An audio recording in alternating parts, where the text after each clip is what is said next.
Les biothérapies, c'est une grosse partie des médicaments. C'est plus de 50% aujourd'hui des produits qui sont développés dans le monde. C'est notre avenir. Il y a beaucoup de défis à relever, mais il y en a deux majeurs qui sont associés à la durée d'un cycle de production pour les biomédicaments et à la quantité, c'est-à-dire la quantité qu'on est capable de produire avec un procédé de biomédicaments. C'est un enjeu majeur de santé publique parce que réduire les coûts et augmenter les rendements de production, c'est une manière de réduire les coûts et de rendre les produits accessibles en fait. Alors on peut y parvenir de plein de manières, en travaillant sur les systèmes d'expression, par exemple les cellules qui vont produire les médicaments, mais aussi en travaillant sur l'environnement dans lequel la cellule ou les cellules vont produire le biomédicament. Et l'environnement, c'est en général le fermenteur. Et en comprenant mieux ce qui se passe dedans, on va pouvoir mieux piloter le procédé et on va pouvoir atteindre les objectifs qu'on s'est fixés, c'est-à-dire une meilleure compréhension, une augmentation des rendements par exemple. Si nous voulons déterminer avec précision des trajectoires optimales de rendement, nous devons être capables de simuler avec fiabilité ces bioprocédés. Pour cela, on se repose sur la modélisation hybride. Nous tirons parti de la connaissance scientifique et nous allons venir augmenter cette première connaissance par une connaissance statistique tirée sur les données.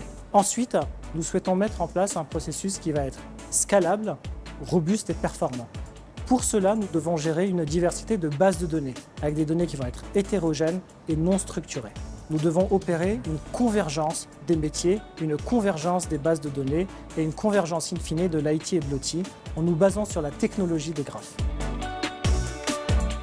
Le rôle de l'écosystème, on va dire, pour relever ces défis, il est absolument capital. On ne peut pas faire ça tout seul, parce que vérifier ce qui se passe dans un fermenteur, c'est d'abord de la physique. Il faut aussi des spécialistes de la production de ces biomédicaments, comme Sanofi par exemple, des intégrateurs digitaux qui sont capables aussi de traiter ces données et de les interpréter, de l'intelligence artificielle, etc.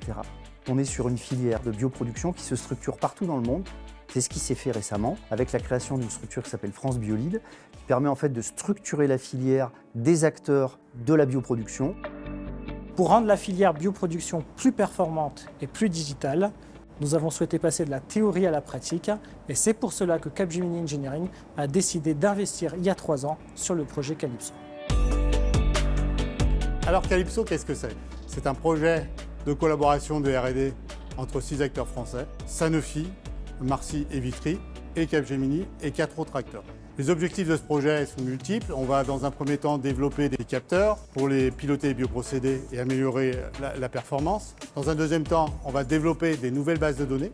Et enfin, dans un troisième temps, on va développer de la modélisation des procédés avec du machine learning pour intégrer l'ensemble de ces données. Enfin, on aura ce qu'on appelle un jumeau numérique, c'est-à-dire une représentation digitale des bioprocédés que l'on utilise. Capgemini, dans ce projet, apporte une compétence pluridisciplinaire dans le digital, la bioinformatique. Capgemini également importe des briques technologiques d'autres domaines d'industrie qu'ils vont extrapoler dans la bioproduction.